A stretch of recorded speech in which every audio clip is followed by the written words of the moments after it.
रहीम। आज हम डिस्कस करेंगे ionization energy and energy level.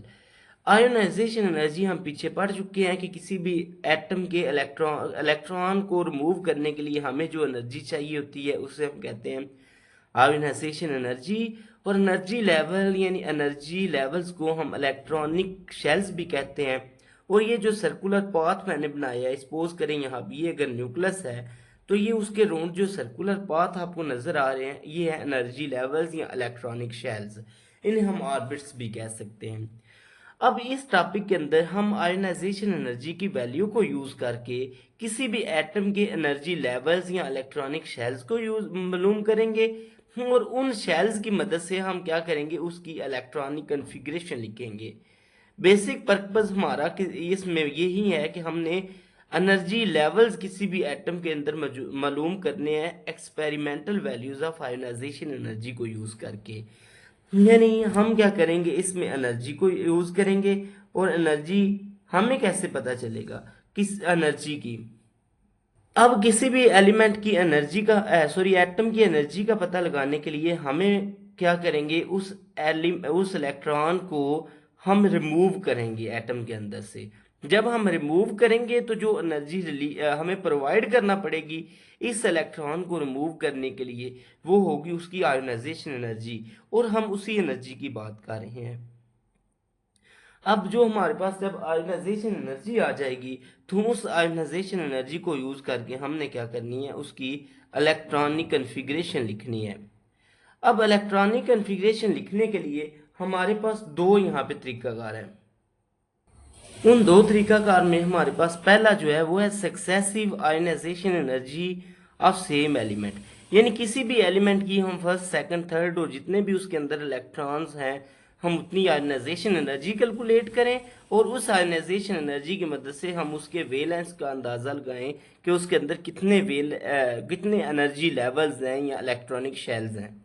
दूसरा तरीका यह है कि हम सारे डिफरेंट एलिमेंट्स लें, उनकी फर्स्ट आयनाइजेशन एनर्जी कैलकुलेट करें और फर्स्ट आयनाइजेशन एनर्जी से उनकी जो है वो एनर्जी शेल्स का अंदाज़ा लगाएं। सबसे पहले हम डिस्कस करते हैं successive ionization energy of same element को।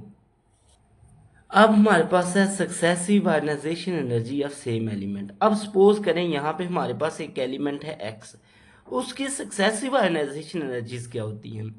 अब सपोज मैं उसके वेलेंस उसको एनर्जी ईट करता हूँ या किसी सोर्स ऑफ एनर्जी से मैं क्या करता हूँ, उसमें से एक इलेक्ट्रॉन रिमूव करता हूँ और ये बन गया उसका केटाइन और उसमें एक इलेक्ट्रॉन रिमूव हो गया। ये थी उसकी फर्स्ट आयोनाइजेशन एनर्जी। अब ये फर्स्ट आयोनाइजेशन एनर्जी हमारे पास आ गई क्योंकि मैंने न्यूट्रल एटम से एक इलेक्ट्रॉन रिलीज किया है। अब अगर सपोज मैं मोनो पॉजिटिव आयन या केटाइन जो बना है इसमें से फर्दर दूसरा इलेक्ट्रॉन रिलीज करता हूँ तो ये इस पे 2+ चार्ज आ जाएगा। ये इसकी सेकंड आयनाइजेशन एनर्जी आ गई हमारे पास। इसी तरह अगर मैं ये जो हमारे पास डाई पॉजिटिव आयन बना है तो इसमें से फर्दर इलेक्ट्रॉन रिमूव करता हूँ तो ये इसके हमारे पास आ जाएगा X3+ और यहाँ से इलेक्ट्रॉन रिलीज हो जाएगा। इसी तरह फर्दर ऑन में ये इसकी थर्ड आयनाइजेशन एनर्जी हो गई। और इसी तरह अगर इसमें ट्राई पॉजिटिव आयन में से अगर मैं इलेक्ट्रॉन रिमूव करता हूँ तो ये इसकी फोर्थ आयनाइजेशन एनर्जी आ जाएगी। इसी तरह जितने भी इलेक्ट्रॉन्स हैं इस में टोटल उन सब को इलेक्ट्रॉन्स को रिमूव करूंगा और वो उसकी हो जाएगी सक्सेसिव आयनाइजेशन एनर्जी। तो सारी एनर्जी से हम अंदाजा लगाएंगे कि उसमें की इलेक्ट्रॉनिक कॉन्फ़िगरेशन या उसमें जो इलेक्ट्रॉनिक शेल्स हैं वो बेसिकली कितने हैं। तो ये हमें बेसिकली जो ये चीज़ है ये हमें अरेंजमेंट ऑफ शेल्स के बारे में बताएगी।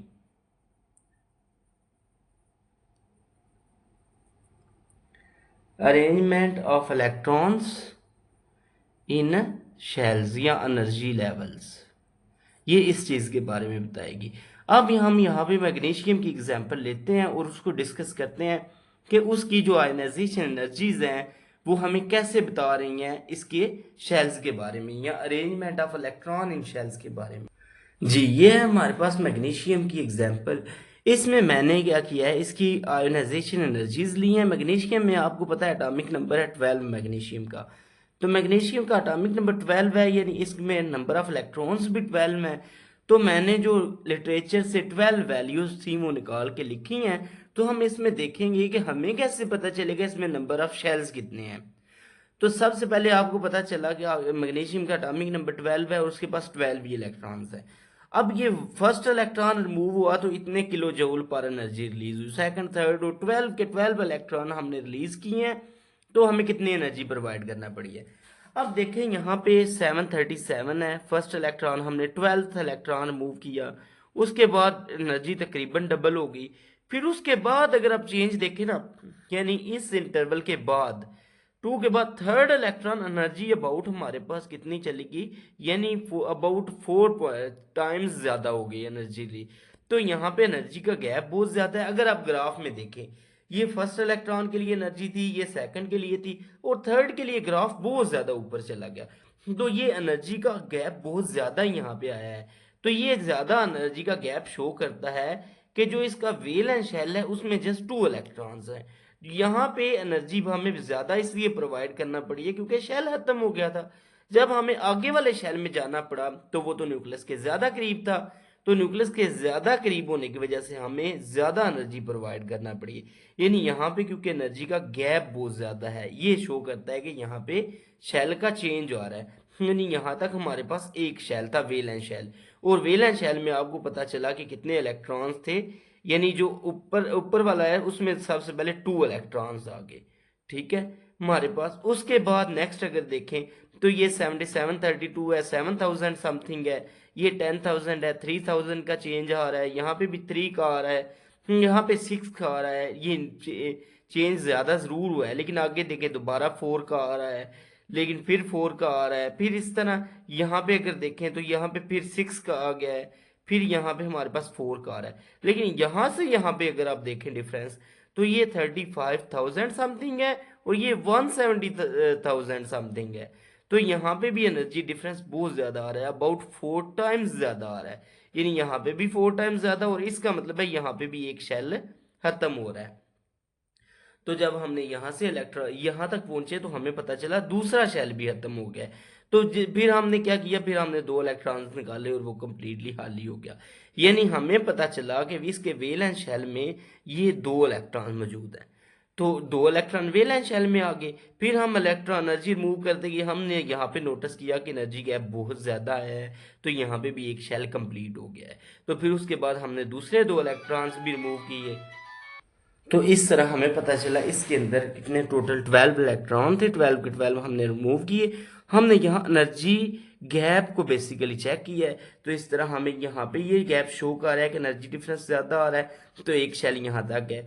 फिर यहाँ पे हम अगर देखें तो एनर्जी डिफरेंस बहुत ज़्यादा है, तो इसका मतलब है यहाँ पर शेल ख़त्म हो रहा है।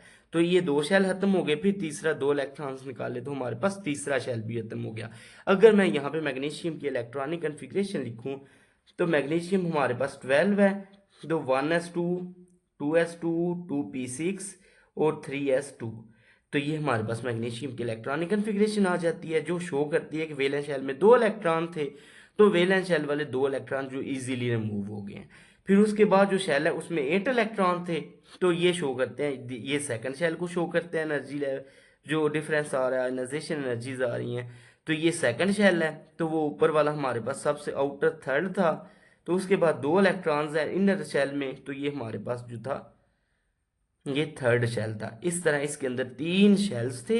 तो हमें एनर्जी बेसिकली डिफरेंस ने बताया कि इसके अंदर कितने नंबर ऑफ शेल्स हैं। नेक्स्ट दूसरी जो चीज़ थी वो थी first ionization energy of different element. अब यहाँ पे हम first ionization energy different element की डिस्कस करेंगे। इसमें आपको एक चीज़ पता है कि जो आयनाइजेशन एनर्जी होती है ना, ये तो एक एंडोथर्मिक है, यानी एनर्जी रिलीज कोई नहीं होनी, एनर्जी हमेशा एब्जॉर्ब होगी। इसका मतलब ये है क्योंकि आयनाइजेशन एनर्जी में इलेक्ट्रॉन को मूव करते हैं और हमें एनर्जी प्रोवाइड करना पड़ती है। तो हमें हमेशा एनर्जी प्रोवाइड करना पड़ेगी इलेक्ट्रॉन को रिमूव करने के लिए। अब क्योंकि एनर्जी प्रोवाइड करना पड़ती है तो एंडोथर्मिक रिएक्शंस ऐसे होते हैं जिनमें एनर्जी हमेशा एब्जॉर्ब होती है। तो आयनाइजेशन एनर्जी क्योंकि हमेशा एब्जॉर्ब होती है, क्योंकि वैलेंस शेल से इलेक्ट्रॉन को रिमूव करना होता है, तो हमें फोर एनर्जी की ज़रूरत होती है। तो दूसरी चीज़ इसमें हम पहले फर्स्ट ऑफ ऑल डिस्कस करते हैं ग्रुप्स को। ग्रुप्स में अगर हम मूव करें टॉप टू बॉटम, ग्रुप्स में अगर हम टॉप टू बॉटम मूव करें तो आयोनाइजेशन एनर्जी की वैल्यू है जो वो डिक्रीज करती है, डिक्रीज। उस डिक्रीज की वजह क्या है हमारे पास, क्यों आयोनाइजेशन एनर्जी की value top to bottom decrease करती है? एक वैल्यू तो वजह तो हमारे पास ये है कि एटॉमिक साइज इंक्रीज करता है। तो एटॉमिक साइज इंक्रीज करेगा तो क्या होएगा हमारे पास, एटॉमिक साइज इंक्रीज करेगा तो ओल्ड ऑफ न्यूक्लियस का जो ओल्ड है वैलेंस शेल पे वो डिक्रीज करेगा, old of nucleus on valence electrons decreases. जब ओल्ड डिक्रीज करेगा तो हमारे पास क्या होगी, हमें कम एनर्जी प्रोवाइड करना पड़ेगी और इलेक्ट्रॉन निकल जाएगा। तो क्या आयोनाइजेशन एनर्जी क्या करेगी, डिक्रीज करेगी। अब दूसरी वजह क्या है, दूसरी वजह क्या है हमारे पास, दूसरी वजह ये है कि शेल्स चेंज होते हैं, नंबर ऑफ शेल्स इंक्रीज करते हैं। अगर शेल्स आपको पता है टॉप टू बॉटम इंक्रीज कर रहे हैं, शेल्स इंक्रीज करते हैं, तो उसी तरह न्यूक्लियस और वैलेंस इलेक्ट्रॉन के दरमियान जो अट्रैक्शन है वो भी डिक्रीज करती है, वो डिक्रीज करती है तो हमें कम एनर्जी प्रोवाइड करना पड़ेगी इलेक्ट्रॉन को रिमूव करने के लिए। इसी तरह अगर आप इसकी एक और रीजन देखें तो हमारे पास इसकी एक और रीजन ये भी है, shielding effect.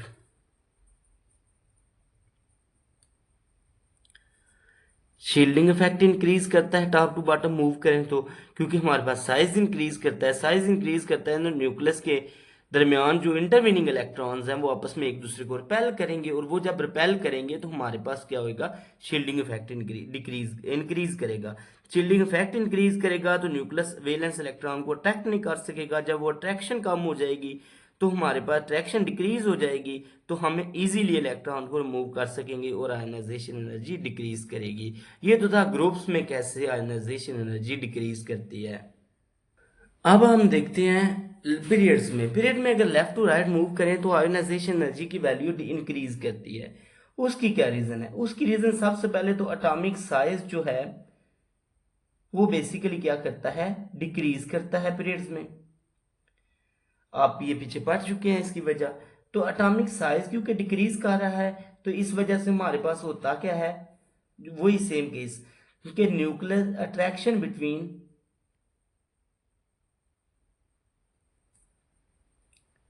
Nucleus and valence electrons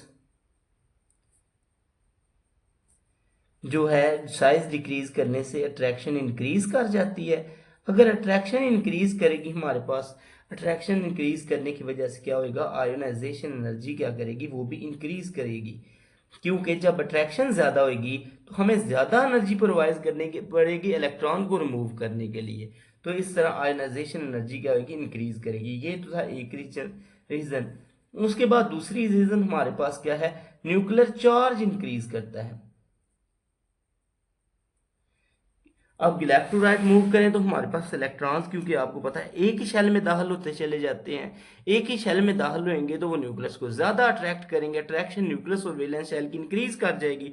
जब अट्रैक्शन इंक्रीज करेगी तो हमारे पास क्या होगा, जो अट्रैक्शन इंक्रीज करेगी तो आयोनाइजेशन एनर्जी इंक्रीज करेगी, क्योंकि हमें ज्यादा एनर्जी प्रोवाइड करना पड़ेगी इलेक्ट्रॉन्स को रिमूव करने के लिए।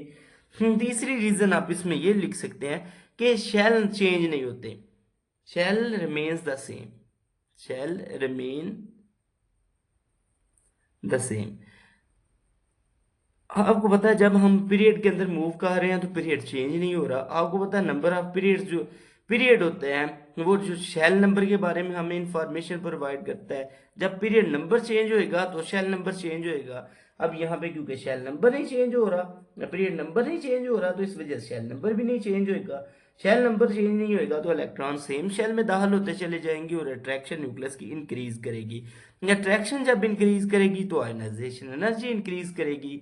तो इस तरह हमारे पास हम आयोनाइजेशन एनर्जी का हमें पता चलता है और हम इस तरह एनर्जी लेवल्स का पता चला सकते हैं। शुक्रिया।